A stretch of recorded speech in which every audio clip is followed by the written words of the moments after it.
What is it that makes someone a legend? What is it about their lives that catapults the rare few to greatness? It's difficult to say, but in all of history, there is only a handful of truly great figures, and none was greater than Napoleon Bonaparte.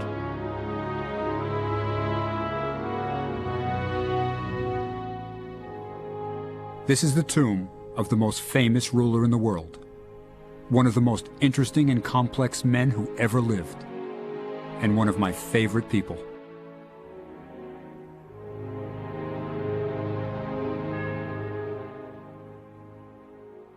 Napoleon Bonaparte's buried in there. There are more books written about Napoleon than any other man in history. But you don't get to be that famous just by being a great general. He was a genius, interested in everything: art, literature, mathematics. You know our system of numbering houses? Odd numbers on one side of the street, even on the other? That was Napoleon's idea. But in spite of his fame, there's a mystery year in his life that practically no one knows about. But it's when a young general became Napoleon the Great. It was a year that changed the world.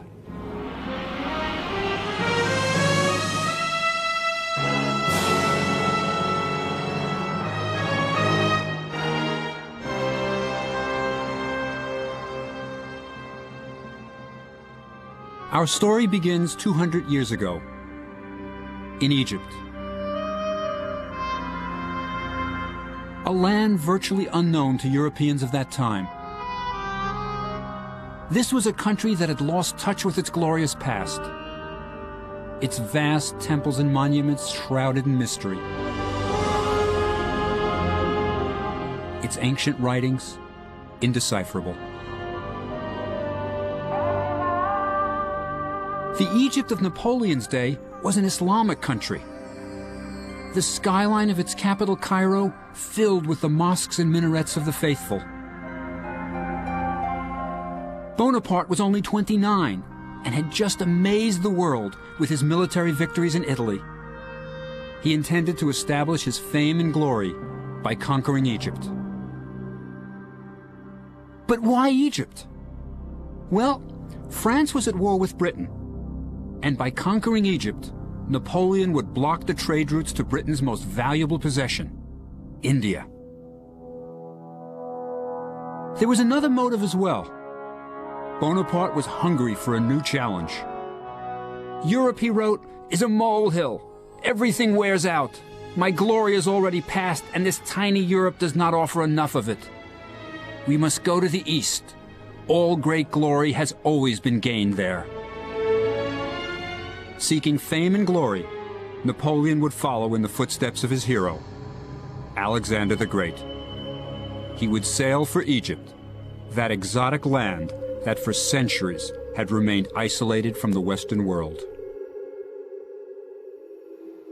After weeks at sea, the French landed near Alexandria, then a sleepy seaport, and they captured the city with little resistance. The country wasn't even ruled by Egyptians, but by Mameluke warriors who had seized control of Egypt. In the 13th century, the Egyptian Sultan bought 12,000 young slave boys, Mamelukes, from the Caucasus Mountains near Armenia, and trained them for an elite fighting corps. The Mamelukes soon overthrew the Sultan and had ruled from Cairo ever since. Soon, Bonaparte would have to fight them, but that was easier said than done. This is the Egyptian desert. It's hot, very hot. It goes up to 130 degrees in summer. Tourists are advised to wear a hat, light clothing, and drink a quart of water every hour. Bonaparte arrived in July. His men had heavy woolen uniforms and no water bottles. Why? Because Bonaparte was an amazing contradiction. He could manage minute details of his campaign, was a great strategist, but when he wanted something, he just wanted it. And now he wanted Cairo, which was 130 miles away. So he took his army, marched them through the desert with no accurate map, inadequate supplies, and hardly any water. Napoleon was economical with almost everything, except the lives of his men. As they marched across the desert, the heat was unbearable, and the troops began to strip off their uniforms. Crazed by the heat and lack of water, many dumped their rations. Who could eat dry biscuits when dying of thirst? The dust parched their throats and the sand burned their feet as the soldiers marched toward Cairo. To add to their misery, lakes and ponds shimmered on the distant horizon when none were there. The soldiers called them mirages, literally visions. Tormented by the prospect of water, only to find it was an illusion, some men lost their wits and committed suicide. When wells were found, they were emptied in minutes. Sergeant Francois wrote, "More than 30 soldiers died by those wells." When the soldiers finally reached the Nile, they broke ranks and threw themselves into the water. Some jumped in with their clothes and weapons, floating and swimming for hours, drinking as much as they could. Then they gorged themselves with watermelons from nearby fields. By the time they reached Cairo, many had dysentery. It was 3 weeks since the army left the Egyptian coast, and now they prepared for battle. The Mameluke battle line was drawn about a mile from the French. Behind them loomed the Great Pyramids. To the left, the mosques glittered on the skyline of Cairo. At 2 p.m., during the worst heat of the day, the French army prepared to engage the Mamelukes. The Mamelukes were no ordinary cavalrymen. An elite and proud fighting corps, they were unafraid of death. They believed they would go straight to paradise if they died in battle. Their tombs were large and elaborate.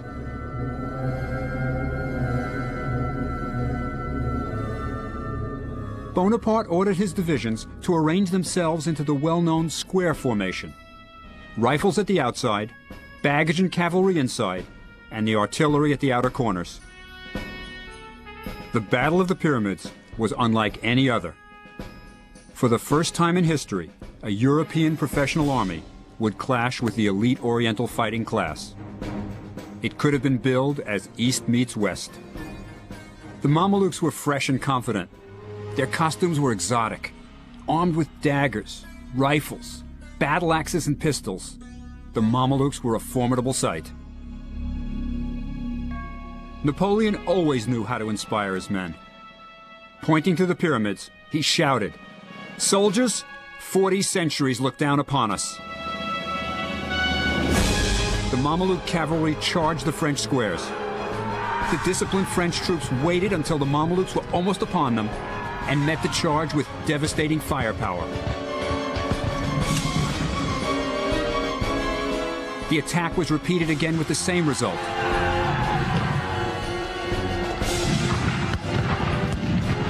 Mameluke corpses littered the battlefield. To the victor belongs the spoils, and the French were determined to collect. From the fallen Mamelukes, they stripped the jewels, gold, silver, and gathered up the fine weapons. This was their reward for all their suffering. Things were looking up. Bonaparte had conquered Egypt.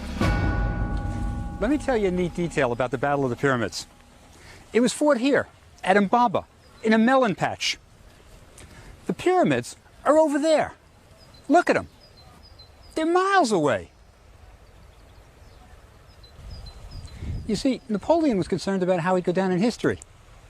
So he always gave his battles dramatic names. Battle of Mbaba, not so catchy. Battle of the Melon Patch, that's worse. So history knows it as the Battle of the Pyramids. Bonaparte had captured Cairo, and his officers happily moved into the palaces vacated by the retreating Mamelukes, sometimes even inheriting their harems. But in a sense, the Cairo of 200 years ago was two cities. There was the Cairo of the masses, teeming with bustling bazaars that offered exotic products of every kind, from frankincense and myrrh to fezzes.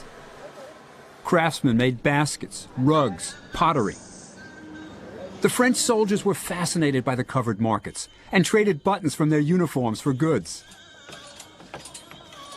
Besides the strange and wonderful wares of the bazaar, there was the exotic slave market, where for a month's wages you could buy a slave girl. Then there was the glorious Cairo of the Mamelukes, whose mysterious palaces were full of hidden rooms.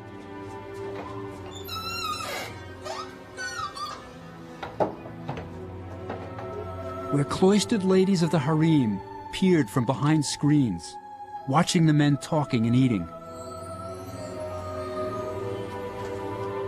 The Mamelukes lived in great luxury, with mosaic floors and staircases of marble, alabaster, polished granite. There was a bath on every floor and windows with glass panes. Bonaparte occupied the house of one of the Mamelukes who had fled Cairo. But it wasn't all palaces and luxury. Napoleon had to deal with the fact that Egyptians, rich or poor, were bound together by one thing: a consuming devotion to their religion, Islam. So Bonaparte, being a practical man, announced, "I am not Christian, and my army and I want to become Muslims." It's really pretty wild stuff. It's as if the President of the United States had arrived in Cairo and announced that he and his entire entourage was converting to Islam. It's incredible. But you know, you have to remember, Napoleon has just been through the French Revolution. He's really a radical. And he's saying things that no other general on the planet would say. There was a small problem with conversion, however. Muslims do not drink alcohol, and the males are all circumcised. Two prospects that held little appeal for the French soldier.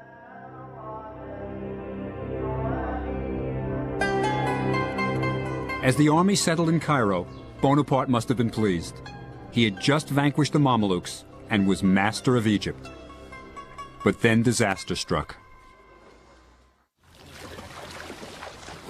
Napoleon had defeated the Mamelukes and taken possession of Egypt. But his luck was about to change. In this bay at Abu Qir, on Egypt's Mediterranean coastline, Napoleon came face to face with disaster. You see, he wasn't alone. The British fleet, commanded by England's greatest admiral, Horatio Nelson, had been searching for their French enemy. And at Abu Qir, they finally cornered their prey. The French admiral had wanted to sail his warships to a safer anchorage, but Napoleon insisted they stay in the Egyptian waters. It was a decision that was going to cost him. That's because Abu Qir Bay is an admiral's nightmare, an unprotected shallow bay that today is only used by fishermen who wouldn't dream of mooring overnight, let alone anchor there for a month. The French admiral, Brie, anchored his fleet as close to the coast as he dared, and aimed all his cannons seaward in case Nelson found them, which is exactly what happened. At 2 o'clock, on the afternoon of August 1st, Nelson spotted the entire French fleet at Abu Qir Bay. If he waited for his fleet to catch up to him, it would be 6 o'clock before he attacked.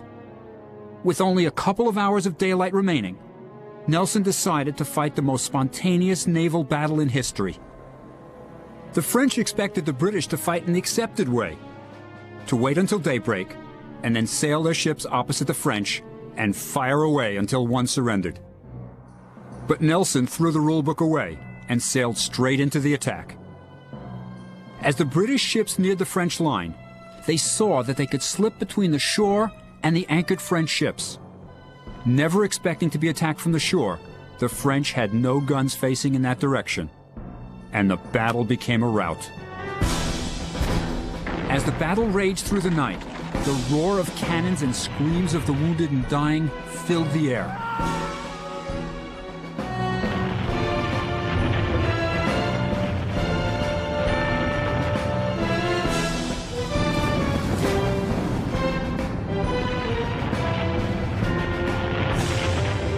The L'Orient, the largest ship in the world with 120 cannons, was about to perish. She was on fire, and having been freshly painted, was highly flammable. When the fire reached her store of gunpowder, she exploded with a roar that could be heard 50 miles away.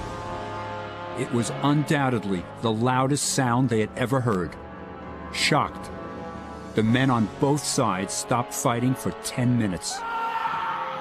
When the battle was over, Nelson declared, "Victory is not a name strong enough for such a scene." It was the most decisive battle in naval history, Napoleon's Pearl Harbor. Nelson was a Navy man and had no intention of fighting on land. He had destroyed Bonaparte's warships, and it would be difficult for the French to get supplies or reinforcements from France. He dryly commented, "Their army is in a scrape and will not get out of it." And he sailed away, leaving the French stranded in Egypt.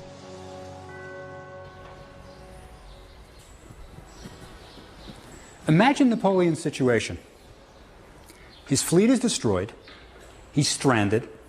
He can't get supplies or troops from France. It's a military disaster. What's he going to do?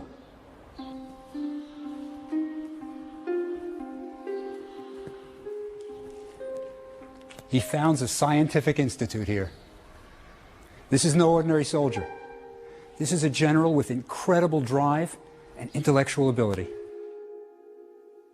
Napoleon's institute was made up of scientists, scholars, and artists whom he brought with him to study every aspect of Egypt. One of my favorites was Vivant Denon, the artist who helped Bonaparte bring Italian art back to France during the Italian campaign. At 55, Denon was one of the oldest members of the Egyptian campaign, but was quite happy to sketch the temples as bullets whizzed by his head. Then there was General Caffarelli, who led the engineering corps. He had lost a leg fighting in Germany and scurried about on a wooden one. Bonaparte really liked his spirit and took Caffarelli with him wherever he went. At the first session of the Institute, Bonaparte, the vice president, suggested research topics for the scientists, such as, how can the bread be improved? He is a Frenchman. Are the raw materials for gunpowder available in Egypt? He is a soldier. How can we improve the legal system of Egypt? He's a thinker, too. The scientists were free to investigate topics of their own, and even the most timid was more eager to explore the pyramids than to study bread ovens. With the institute formed, Bonaparte was now ready for his tour of the pyramids. And like every other tourist, he was probably shown a mummy. When Bonaparte visited the pyramids, he must have been really impressed. Remember, the Great Pyramid was twice as tall as any building in France. Until the Eiffel Tower, it was the tallest building on Earth. Napoleon urged some of his soldiers to climb the Great Pyramid, but he remained at the base. He had a sharp mathematical mind and calculated that there were enough stones in the 3 large pyramids to build a wall 9 feet high and 3 feet thick around France. Then, accompanied by religious leaders of Cairo, he entered the Great Pyramid. They came in through an entrance made by tomb robbers centuries before them.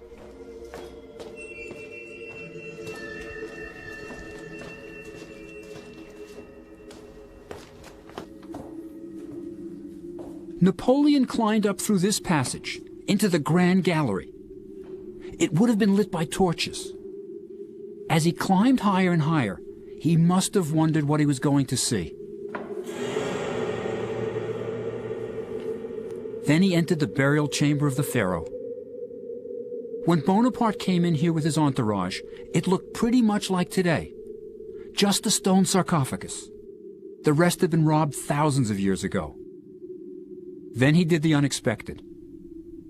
He asked to be left alone in the king's chamber.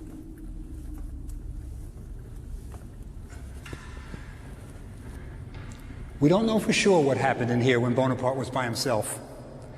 But as he was leaving, one of his officers noticed he was a little pale and asked him if anything strange happened. Bonaparte told him never to mention it again. Towards the end of his life, Napoleon was about to tell someone what had happened. But then he changed his mind. He said, "No, never mind. You wouldn't believe it." Maybe he saw Alexander the Great. Great men are supposed to have visions. And Bonaparte was never afraid to dream the big dream. While Bonaparte dreamed of building an empire in the East, back in Paris, he had real problems. A scandal was about to break that would plague him for the rest of his life.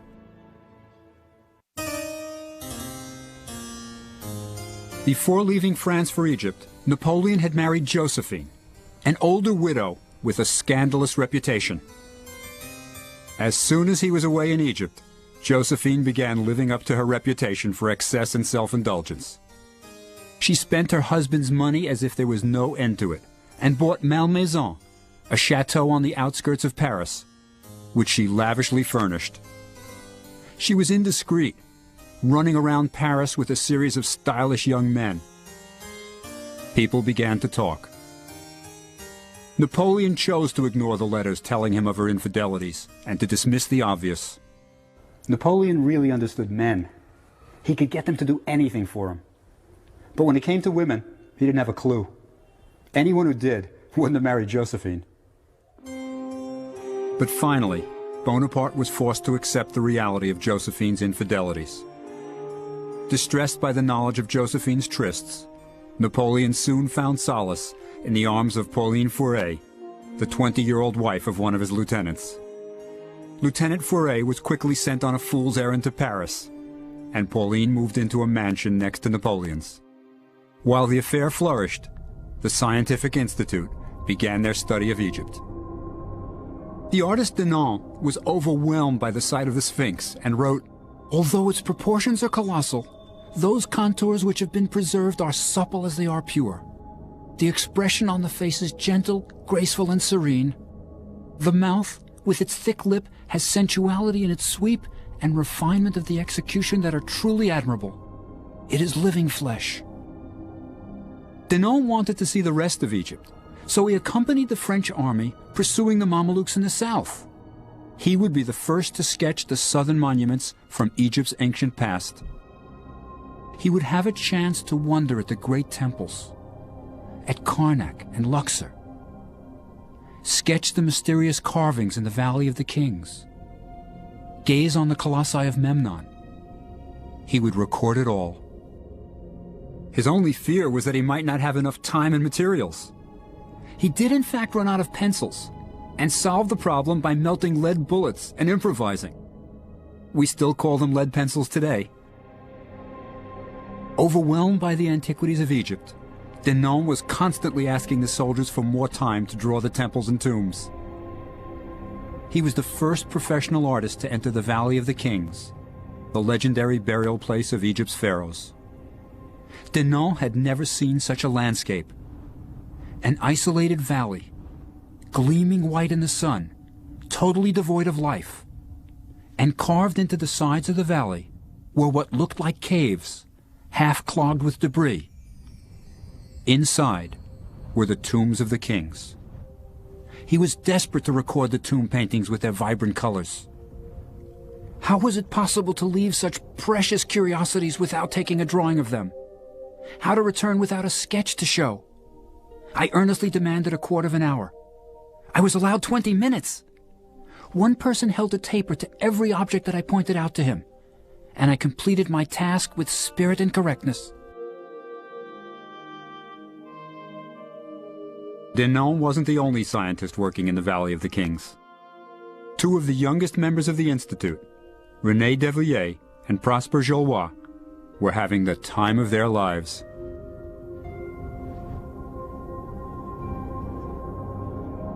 By the time the pharaohs were being buried here, the pyramids were 1,000 years old, ancient monuments. So the kings of Egypt selected a spot topped by a natural pyramid to look over their tombs.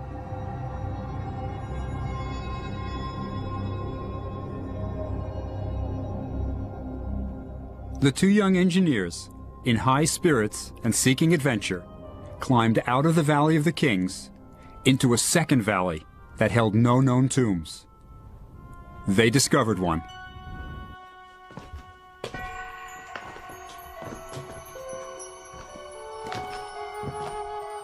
After scrambling through descending passages, they came to a deep shaft designed to protect the tomb by catching water from the occasional rainfall.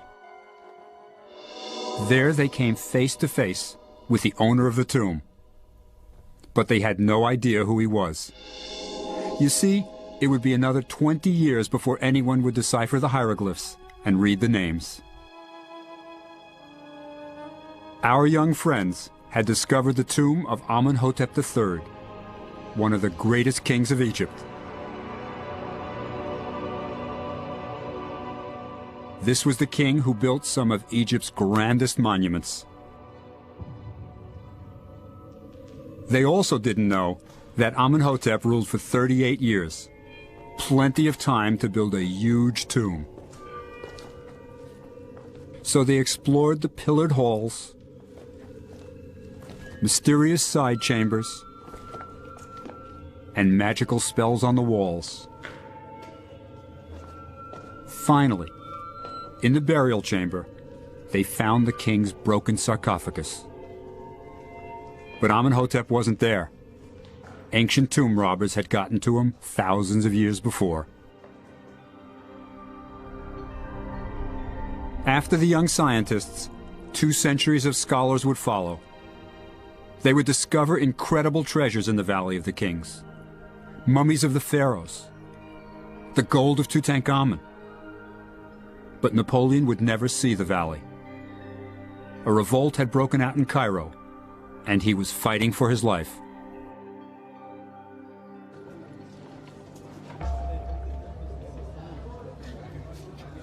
The Cairo coffee houses, just as today, were where Egyptians gathered to smoke and drink strong Turkish coffee. Don't ask for latte here. The talk was inevitably of politics and the French invasion, but the whispers were of revolt. Bonaparte's hold on the city was slipping.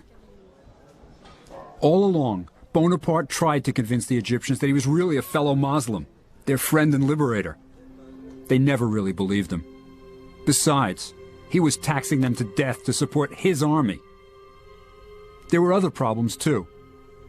An Arab writer of the time noted, "The presence of the French in Cairo was intolerable, especially when the Egyptians saw their wives and daughters walking the streets unveiled and appearing to be the property of the French, with whom they were seen in public and with whom they cohabited. Before these facts, Muslims died of shame." The makings of a revolt were beginning to bubble.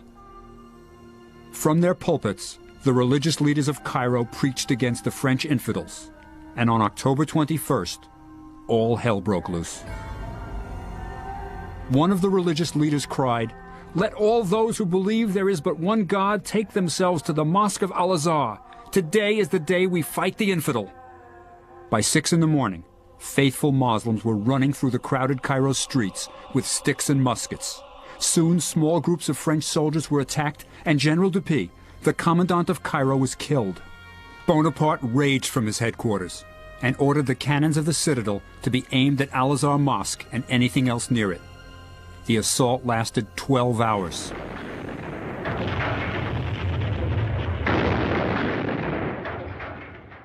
One Arab account says this bombardment was so terrible that people ran into the streets to hide in holes. Finally, the Egyptian rebels hiding in the mosques surrendered. To this day, you can see the scars of the bombardment. This is where Napoleon really blew it. His soldiers entered this mosque on horseback. This is outrageous. You don't even enter a mosque with shoes on. No supporter of Islam would ever permit that. The revolt of Cairo may have been over, but so was any chance Bonaparte had of Muslim support. When the sheikhs came to Bonaparte the next day, he appeared to be forgiving. He even commissioned a painting of him pardoning the leaders. "I know many of you have been weak, but I would like to believe none of you is guilty."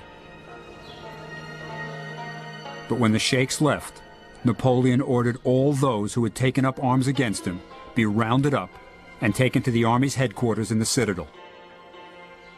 There, secretly, in the middle of the night, the rebels were beheaded and their bodies were thrown into the Nile.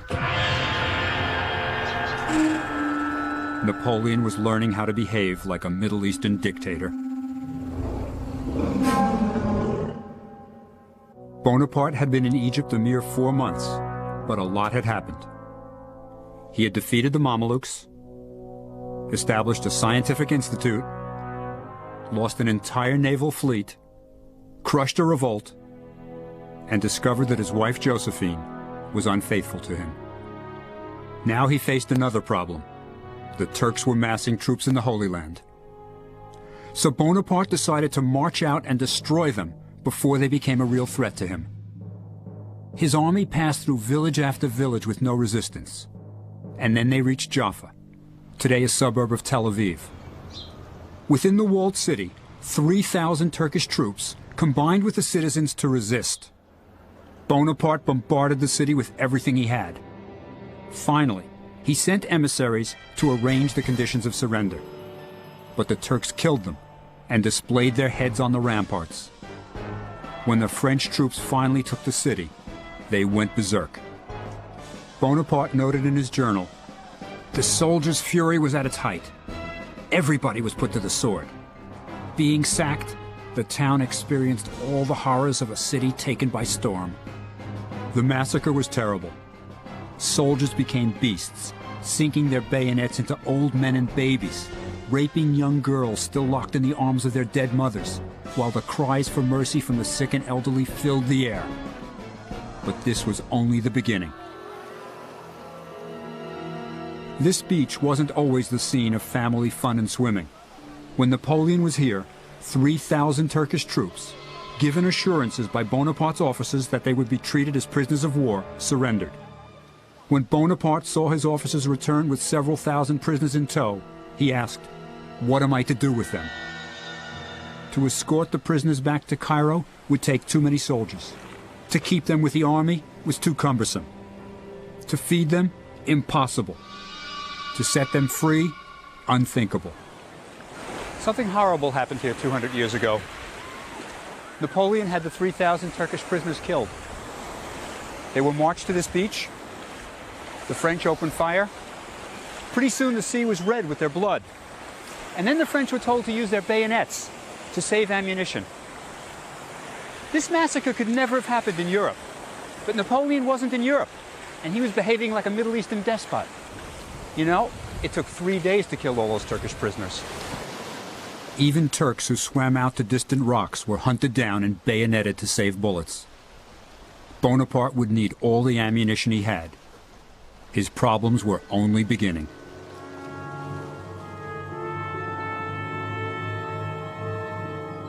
When Napoleon entered the Holy Land, the plague was raging and dozens of his men were dying every day. To ease the suffering of his troops, Napoleon opened a hospital in Jaffa that was soon overflowing with victims. Everyone was terrified of the plague. For centuries, the disease had decimated entire countries. It seemed to come from nowhere, and no one knew its cause. What people did know was that it was a horrible death that began with fever and huge pustules covering the entire body.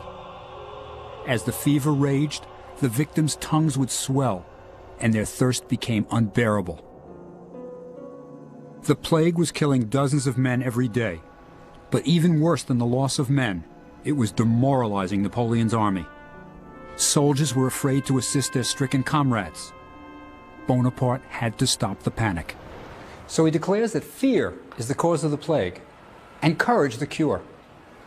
Not very sound medical advice, but he's willing to back it up. So he comes here, to this plague hospital. He talks to the patients, and then, master of the grand gesture, he shocks everyone. Lying at his feet is a hideous corpse. The soldier's uniform is stained by burst pustules. What does he do? He kneels down here, picks up the dead man, carries him to a more dignified resting place, and places him down. Say what you will about Bonaparte. He wasn't afraid. That's why his armies would do anything for him. Later, Bonaparte would have this event immortalized in a painting, where the dead soldier is shown as alive, and the hospital appeared far grander than it really was. better for the legend. As horrible as it was, the plague was not the fiercest of Bonaparte's opponents. That was yet to come. When Napoleon's army reached the city of Acre, they faced one of the cruelest tyrants in the Holy Land, Djejer Pasha. Djejer was called the Butcher because most of his servants were missing an ear or an eye, the punishment for making a mistake. Djejer's fort, which defended the city of Acre, was almost perfectly situated, with only one heavily fortified side facing the land. That was a crucial point in the battle to follow. You see, there are two basic tactics if the enemy is protected in a fort. A, set up your camp around the fort and starve him out. B, storm the fort. But Bonaparte couldn't starve him out. The enemy English fleet sailed up to the fort and supplied Djejer Pasha with all the provisions he needed. That leaves Plan B, storm the fort. But there was a problem here too. The fort was very well protected, with some of the newest and largest cannon in the whole Middle East. Napoleon had lost all his heavy artillery to the British Navy. And to attack a fort like this, without heavy weapons on your side, is military suicide. Any other general would have given up. So what did Napoleon do? He attacked the fort. Like I've said, he's 29 years old, and he's never lost a major battle. But the assault would be extremely difficult. The British had placed cannons on a small island just offshore to protect the fort's most vulnerable area, the city's main gate. Napoleon's one-legged Caffarelli realized they would have to attack the area of the fort furthest away from the British gunships. So he chose to attack a corner tower. Once it was breached, the French could storm the fort, but to get to it, they would have to cross a moat. Caffarelli stomped around supervising the operation. The French were camped a quarter of a mile from the moat, so an engineer was sent to scout it, but he was killed by a sniper. So Bonaparte didn't have the details of its depth and construction. All they could see was a gradual slope from the top towards the bottom. When the men finally charged, they discovered the slope into the moat ended abruptly and was followed by a sheer drop of 20 feet. The French frantically tried to construct ladders to climb into the moat and then scale the other side, but it was impossible. As Djejer's men fired on them, the moat became a death trap.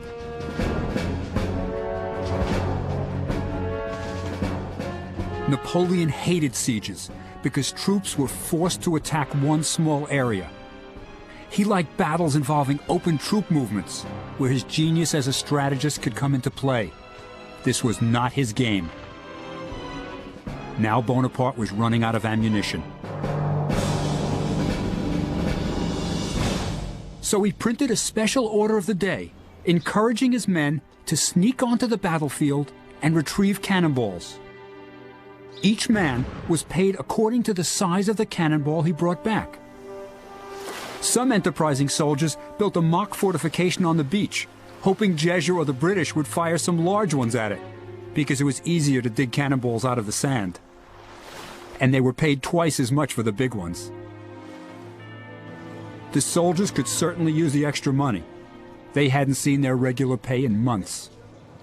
In spite of Bonaparte's efforts, Acre wouldn't fall, and the word arrived that more Turkish troops were preparing to invade Egypt. Napoleon had to fold his tent and sneak out in the middle of the night. He had just experienced his first major defeat in battle. But you would never know it from the message he sent back to Cairo. I have razed Djejer's palace and the ramparts of Acre, and I have bombarded the city in such a manner that not one stone remains in place. Now that's damage control. You can still see the fort standing on the Israeli coast today.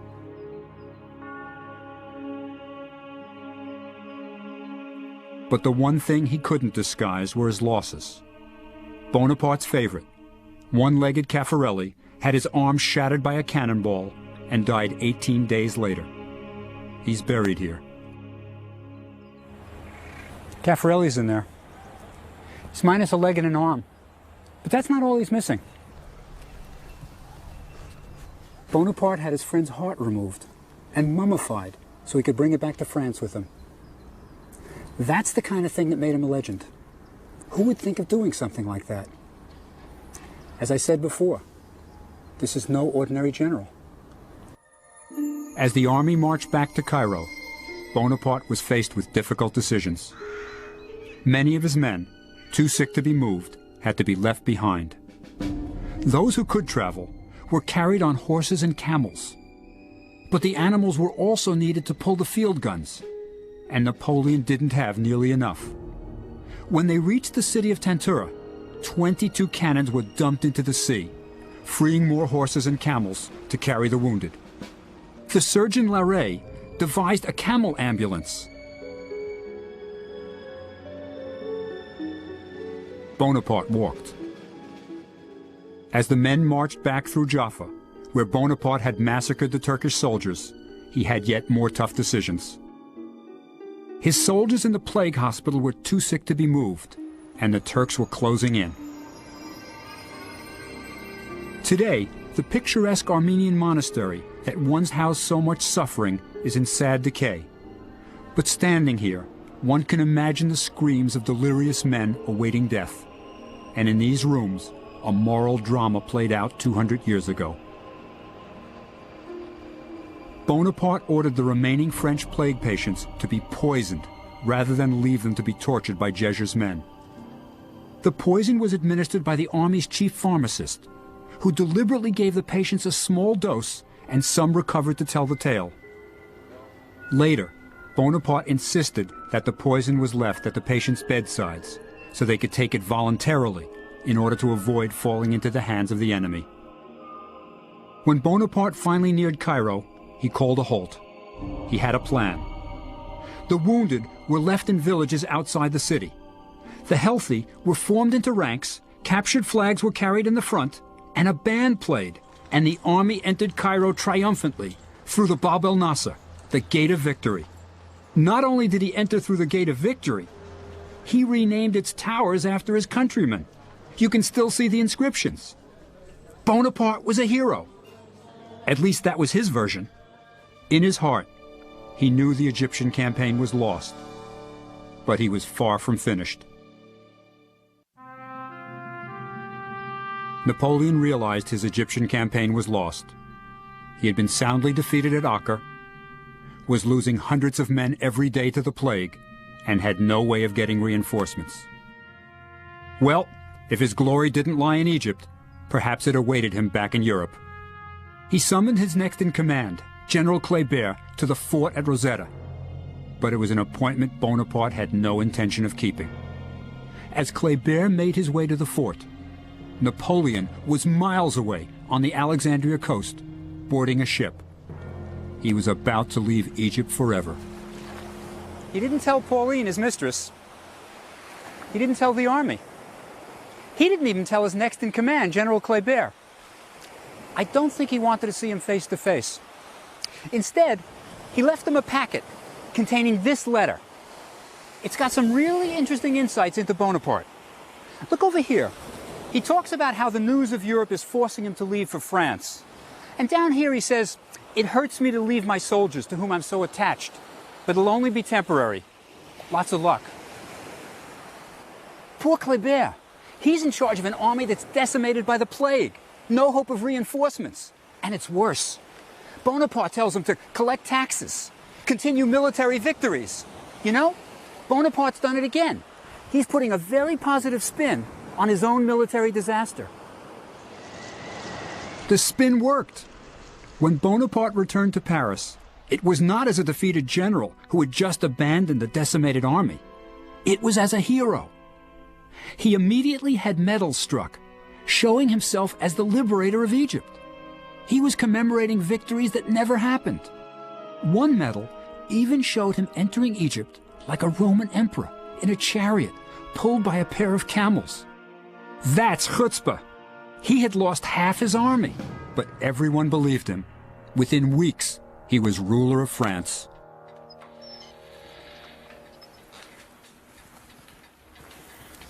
Well, as I said before, Napoleon knew how to spin his own legend, but he sure didn't know much about women. When he returned from Egypt, the unfaithful Josephine tearfully convinced him to return to her. And he did. But he didn't just return to Josephine. He returned to a stack of unpaid bills for this place, the love nest she had bought while he was in Egypt.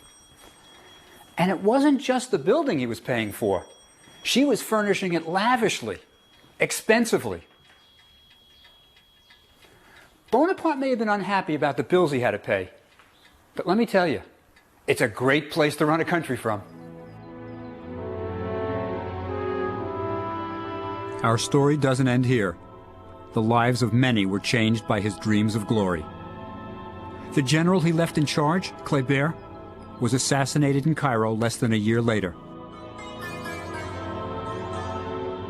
The army continued to be decimated by the plague and finally surrendered in 1801 to the British.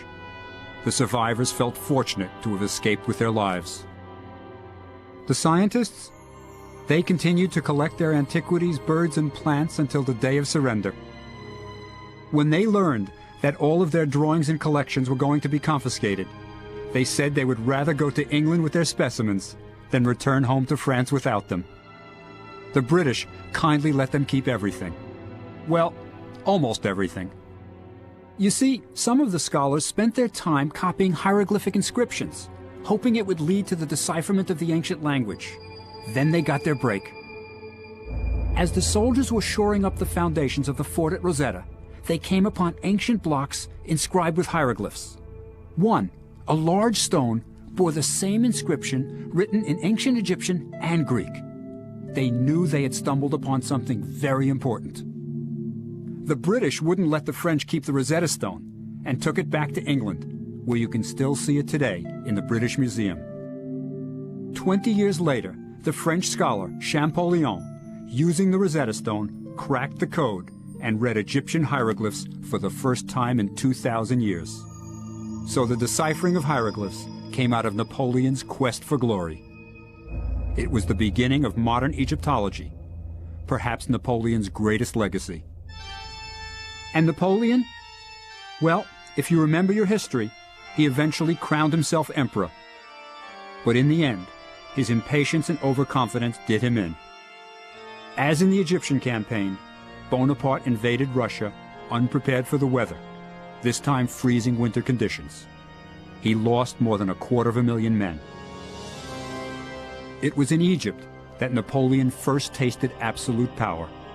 In the shadow of the pyramids, he realized he could inspire men to almost superhuman deeds. It was in Egypt that a young general named Bonaparte became Napoleon the Great.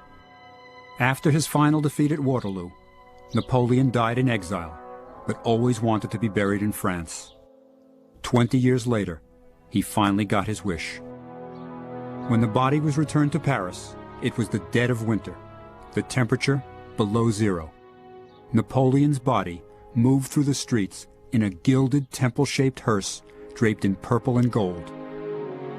Old soldiers, veterans of Waterloo, Russia, and the Egyptian campaign, lined the streets in ill-fitting, tattered uniforms to salute their emperor one last time.